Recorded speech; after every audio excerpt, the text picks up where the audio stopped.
Gadeidrætten blomstrer i Danmark, men desværre indbyder vejret ikke altid til at dyrke sport udendørs. Sådan er det også i Aalborg, og det er baggrunden for etableringen af Game Street Mekka Aalborg. Et asfalteret gadeidræts- og kulturhus, hvor Aalborgs børn, unge og voksne kan mødes og dyrke gadefodbold, streetbasket, parkour, hiphop, bouldering og alt muligt andet, der har med gadekultur at gøre. Game Street Mekka Aalborg holder til i en gammel industribygning i byområdet Etanitten, der har sit navn efter den etanitfabrik, der lå her indtil 2005. Street Mekka-bygningen var i sin tid fabrikkens laboratorie og forsøgshal, og mange af bygningens oprindelige kvaliteter er bevaret.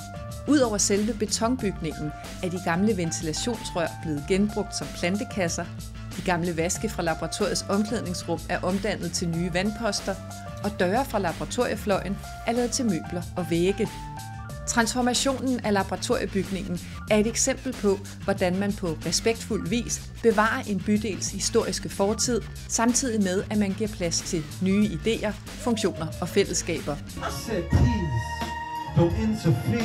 Game Street Mekka Aalborg skaber sociale, aktive og kulturelle muligheder for børn, unge og voksne i alle aldersgrupper.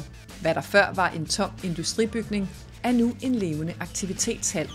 Game Street Mekka Aalborg er blevet til i et samarbejde mellem Realdania, Aalborg Kommune, Game, Lokale- og Anlægsfonden, Nordea Fonden, Trygfonden og det Obelske Familiefond.